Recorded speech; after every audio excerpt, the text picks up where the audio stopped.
Caution, the following video may contain offensive content.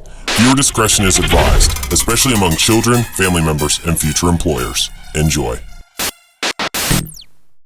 Hey there, this is the second part of my review of the entire X-Men film franchise. So if you did happen to miss part 1, there's a link in the description and I'll put an annotation on screen. Otherwise, let's get back to it. The Wolverine. Color me impressed. I thought this movie was awesome. The tone was darker and more realistic than any of the other X-Men movies so far. The fight scenes were gritty and violent with plenty of blood and brutality. I was also surprised at how many times the F word was said. They were really pushing the boundaries of its PG-13 rating. I wasn't so sure about the Japanese setting at first, but it helps the film stand out from the rest of the series. You could take almost any scene from this movie out of context and instantly recognize where it's from. Setting the Wolverine in Japan was also an advantage to the plot. The supporting characters all had a strict code of honor and sense of purpose. Each of their motivations were realistic and believable. Logan was going on a journey both literally and figuratively in the Wolverine, traveling to Japan to say his goodbyes to Yashida, but on the other hand, also rediscovering his own sense of purpose. I love that they included his visions of Jean. I wasn't expecting that, and by including her, it helps establish the timeline of the movie without providing a specific date. They did the same thing in the opening scene in Nagasaki. It let the action play out and let the audience connect the dots themselves. That scene was awesome, by the way. It was really effective at setting the tone for the rest of the movie and answering the question, what would happen to Wolverine in an atomic blast? The fight scenes in the Wolverine were some of the best. The majority of them made use of stunt doubles and practical effects as you would see in a traditional samurai movie. Two standouts were the scene on the bullet train and the scene in the village where Logan takes on the Black Clan. It was awesome to see how Logan could stack up against such a large number of skilled enemies all at once. And when he lost his healing factor, it added tangible consequence to each fight. I think most of us can recognize that Wolverine fighting a ton of ninjas is super badass. Also, I couldn't help but notice that this part with a snowplow was very similar to 30 Days of Night.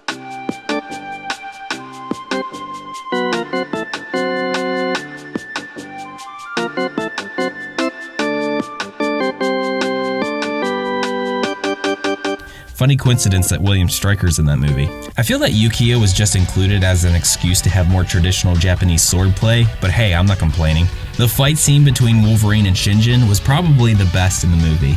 It was heavily atmospheric and showed off Logan's newly restored abilities of regeneration. This was the turning point of Logan's struggle, finally accepting his true identity as the Wolverine. But of course, I have some complaints about the film. The first one occurs in the scene where Logan meets Yashida on his deathbed. They're reminiscing about their meeting in Nagasaki, but Logan shouldn't be able to remember World War II, because he lost his memory shortly after he was infused with adamantium, right? I also found the characters difficult to follow at times, especially since they always seem to be changing allegiances. I guess that makes them more realistic, but it got confusing and tiresome. My biggest complaint is that the last half hour of the movie contrasted so highly with the rest of the film. It went from having dark, realistic fight scenes to being campy comic book fanfare. That Viper chick was a lame-ass villain. She reminded me of that girl in high school that starts smoking and cursing to piss off her parents. Like everything out of her mouth is supposed to be edgy, but it just comes off as immature and annoying. I'm only happy when it rains. The part with Silver Samurai was cheesy and didn't fit into the rest of the movie in my opinion. It was also disappointing that Yashida turned out to be the main antagonist. It was expected, but I feel the movie could have climaxed at the fight with Shinjin if they played their cards right. I also thought the romance with Mariko was a little unnecessary at first. However, I now realize that this was an important element for Wolverine rediscovering his will to live. Their time in Nagasaki helped him to realize that there were things in life still worth living for. There's a lot more I can say about the Wolverine, but I really wanted to keep it brief. I thought this movie was great though. It's probably tied for first place with the original X-Men as my favorite in the series. Japan was a great backdrop for Wolverine's spiritual journey, the fight scenes were the best in the series so far, and Wolverine was Wolverine at his absolute best. Sayonara. X-Men Days of Future Past covered a lot of ground in its 2-hour and 11-minute runtime. It begins with a Terminator-inspired apocalyptic future in which the Sentinels have almost completely wiped out mankind. As their last hope, they decide to send Wolverine back to the 1970s to try to prevent Mystique's DNA from being used in the creation of the second wave of Sentinels. Seeing the original cast alongside the newcomers from First Class was the movie's main selling point. The original cast of X-Men are fighting the good fight in the future, while Wolverine is sent to the past to find the younger cast and rewrite history. I like the concept and how they handled the time traveling aspect. Rather than Wolverine physically traveling back through time like in most time traveling epics, he travels back through his consciousness. I'm not sure if this has been done before, but it's pretty clever. However, I don't really understand how Shadowcat now has this ability. I thought her power is walking through walls. I'm sure there's an explanation in the comics series, but the movie never answered this that I can remember. The The scene when Logan wakes up in bed next to some unknown woman in the 70s was a nice touch. Throughout the movie, he had this same different day attitude. By this time, he was pretty much accustomed to all the craziness that happens to him. There was even this role reversal where he was actually the voice of reason this time around. It was actually up to him to assemble everyone together and save the day. It was interesting to see Professor X at his lowest possible point in life. James McAvoy's performance was more honed in this time around. His struggles were believable, and his rapport with Michael Fassbender was even better than in First Class. Speaking of which, I think that Magneto's subplot with the JFK assassination was really a stretch. There were already so many historical events tied to the plot of the X-Men that I think they could have left that out. I also think it's funny that they were talking about Magneto's ability to curve bullets when McAvoy was in that movie Wanted, whose main gimmick was assassins curving bullets. This ability, of course, was shown off in the scene where Magneto attempts to kill Mystique because he deems her too dangerous to be kept alive. This demonstrated his ruthless nature and looked pretty awesome visually. I also loved the incorporation of Super 8 camera footage in the scene. It not only solidified the time period, but also helped convey that they were rewriting history. The best scene, however, goes to the slow motion sequence involving Quicksilver. I had heard that he was a fan favorite, and I see why. He had a laid-back, sarcastic personality and was an incredibly likable character. His scene in the Pentagon was entertaining and visually stunning. I loved his casual demeanor as he ran around the room altering the surroundings. The use of the song Time in a Bottle helped contribute to the lighthearted tone and helped stay true to the setting. I can't imagine how bad the scene would have been if they used some sort of musical score instead. Great scene, Evan Peters nailed it. Most of the action scenes in the movie weren't bad. They were dark in both style and tone. There was a lot of death happening, especially in the final future scene.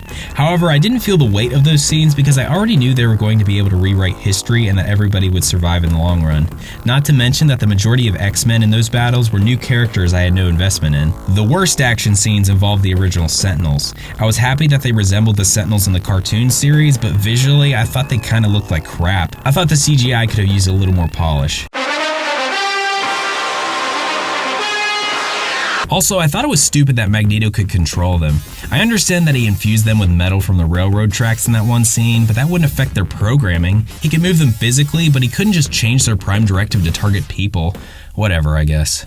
My biggest problem with Days of Future Past is that it just feels like an excuse for the studio to continue making movies. By rewriting the history of the series, they can now shrug off any inconsistency as being part of the new storyline. How do you keep a franchise alive with new actors? Retcon the first 4 movies and say it didn't happen. Now they can keep the series alive without any consequence. Cynicism aside, I actually loved the ending. Wolverine was walking the halls of the X-Mansion saying hello to all our beloved heroes. It was a pleasant surprise to see Rogue, Beast, Jean, and Cyclops all played by the original cast members. It was a genuinely happy ending that the X-Men series desperately needed. And I think that's exactly what it should have been, the end of the series. This movie made everything come full circle. It united the new cast with the old and smoothed out the earlier movie's flaws. It made what happened in this movie actually matter. It was simultaneously the best and the worst thing to happen to the X-Men movie series. It managed to completely cancel out the events of the original movies, but in doing so, the X-Men were reunited back where they belong.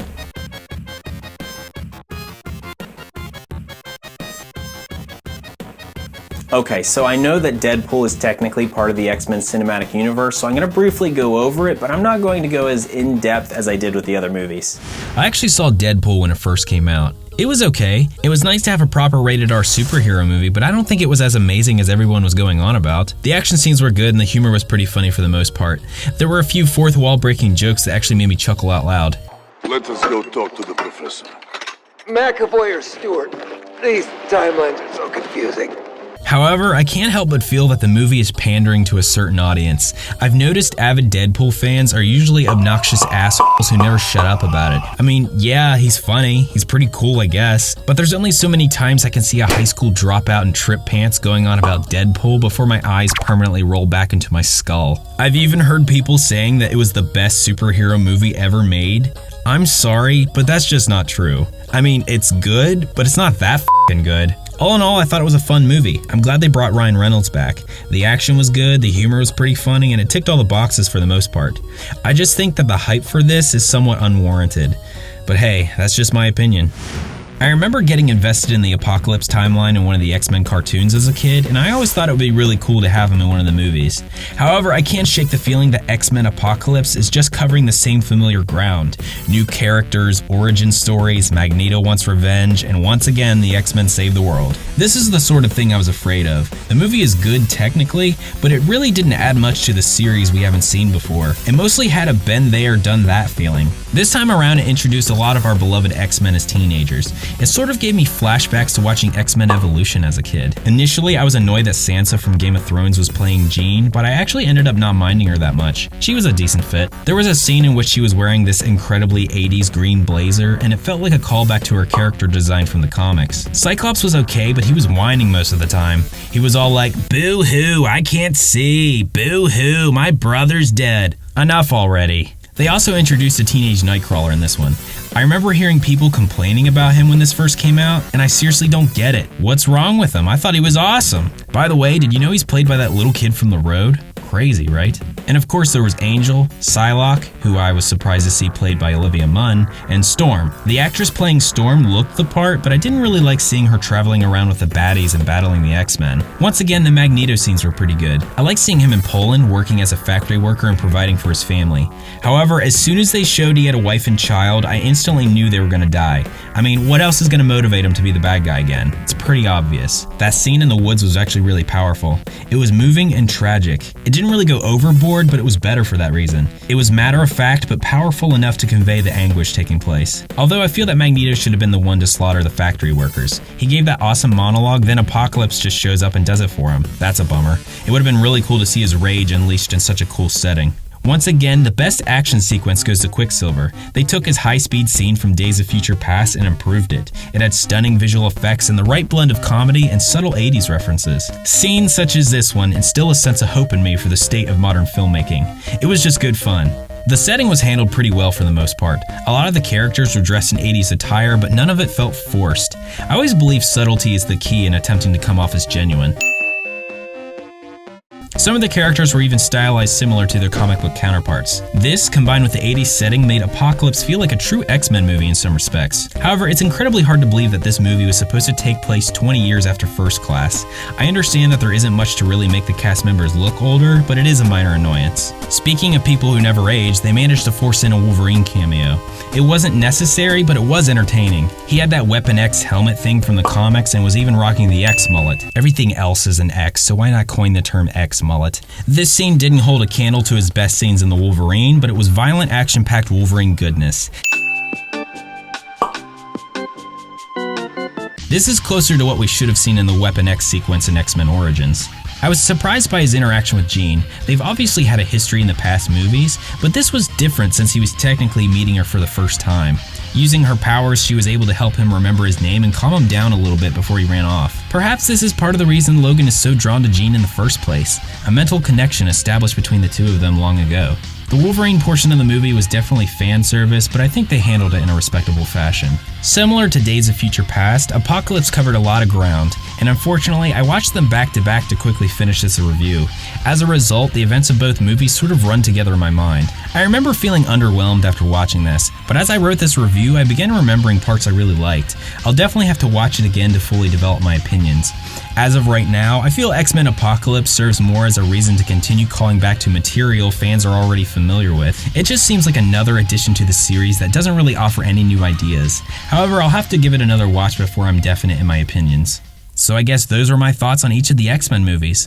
I have to say I had a blast rewatching the original films I grew up with and educating myself on the newer releases I missed out over the last few years. I hadn't really kept up with X-Men for a while, but when I started watching all the movies, I got right back into it. It was a pretty big undertaking for me, but a whole lot of fun for sure. But there's still one more left. Hugh Jackman's last time as the iconic Wolverine. This was the whole reason I went back and watched all the X-Men movies. So be sure to check back in for my first impressions review of Logan. Hope to see you there. Thanks for watching.